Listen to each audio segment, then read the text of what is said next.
శ్రీమాత్రే నమః. పార్వతీదేవి గురించి. లయకారకుడైన పరమశివుని శక్తియే పార్వతీదేవి. చాలా వరకు మనం ఆరాధించే దేవీ రూపాలు పార్వతీ యొక్క విభిన్న రూపాలే. ఆ పేర్లు కూడా లెక్కకు మించి ఉంటాయి.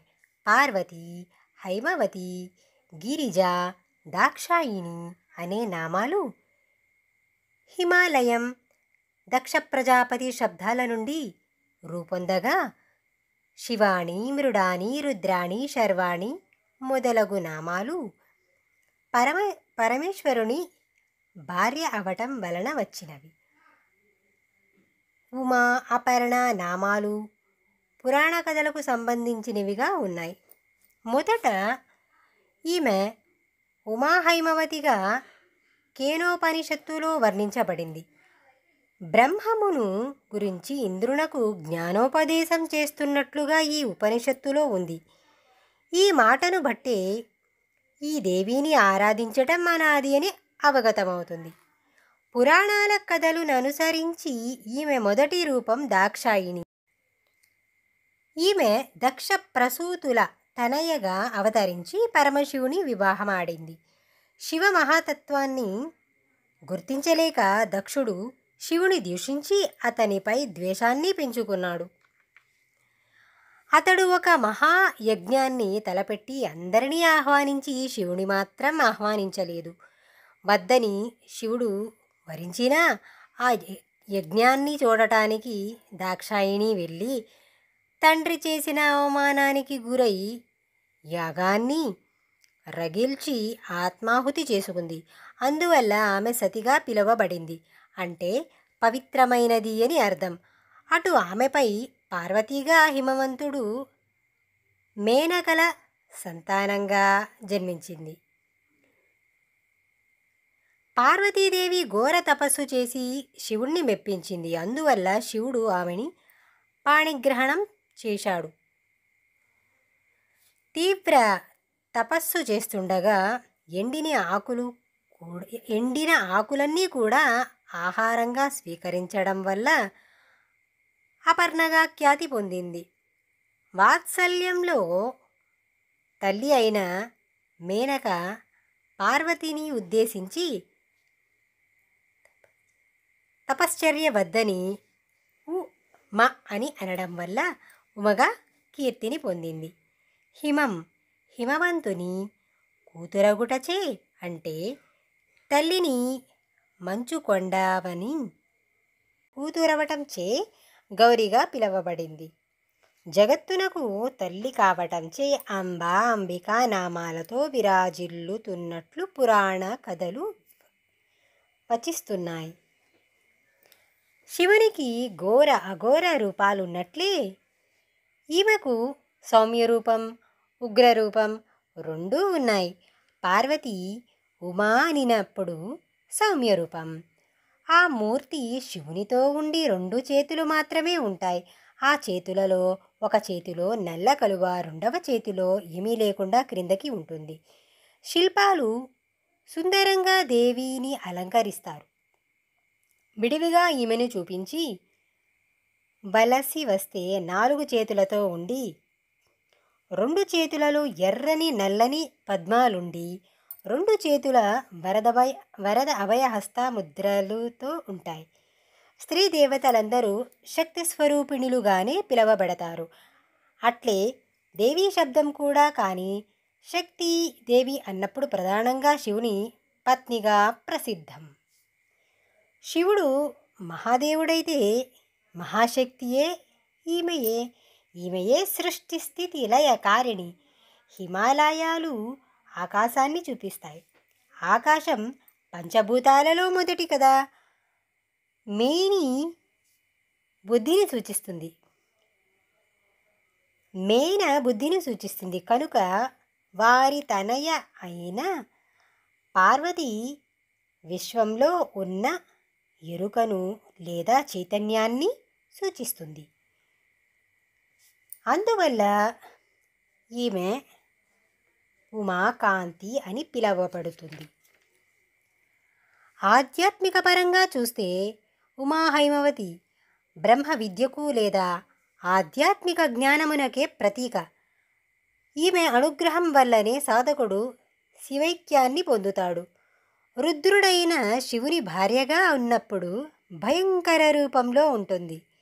ఈ తత్వాన్ని ప్రత్యేకంగా అధ్యయనం చేయాలి. ఇక్కడ ఒక ముఖ్యమైన విషయం ఏమిటంటే, వైష్ణవ చిహ్నాలైన శంకుచక్రాలతో ఈ మూర్తి ఉంటుంది. పురాణాలు ఈమెని విష్ణు సోదరిగా వర్ణించాయి కదా. శివుని చలనాత్మక రూపం విష్ణవే కదా. కనుక ఈమె చేతిలో ఆ చిహ్నాలు ఉంటాయి. ఈ భావాన్ని విష్ణువు ఎడమ భాగంగా కలిగిన శివుని యొక్క హార్యార్ధ మూర్తిలో, దేవిని ఎడమ భాగంగా కలిగిన అర్ధనారీశ్వరుడైన శివమూర్తిలో తిలకించవచ్చు. ఇకపోతే పార్వతీదేవి భిన్న రూపాలు. శాక్తేయ మతానికి మూల స్తంభమైన దుర్గా సప్తసతిలో ఈ విధంగా ఉంది. రక్తబీజునితో కౌశికి దుర్గ పోరాడే సమయంలో రక్తబీజుని రక్తం నేల మీద పడితే ప్రతి బిందువు నుండి ఒక రక్తబీజుడు పుట్టేవాడు. అట్టి స్థితిని నివారించడం కోసం ఈమె సప్తమాతృకలుగా అవతరించింది. వారే బ్రాహ్మి, బ్రహ్మిణి, మహేశ్వరి, కౌమారి, వైష్ణవి, వారాహి, నారసింహి, ఐంద్రి అంటారు, లేక ఇంద్రాణి అంటారు శక్తులు. వారి పేర్లను బట్టి వరుసగా బ్రహ్మ, ఈశ్వర, కుమార, స్కంద, విష్ణు, వరాహ, నారసింహ, ఇంద్రులు శక్తులు. అందువల్ల ఈమె శక్తులకు పురుష దేవతలకుండే ఆయుధాలు, వాహనాలు ఉంటాయి. ఆ పురాణాన్ని బట్టి సమస్త దేవతలు యొక్క సమాహారమే దేవి అని అనడం వల్ల సప్తమాతృకల ఆవిర్భావం అసమంజసం అణుమాత్రమూ లేదు. కొన్ని సందర్భాలలో నారసింహికి బదులు చాముండా లేదా చాముండి ఉంటుంది. దుర్గా మహాలక్ష్మితో కలిపి మొత్తం అష్టమాతృకలు. తంత్రశాస్త్రాలు ఈ సప్తమాతృకలు గూఢార్థాన్ని ఇలా వివరిస్తాయి.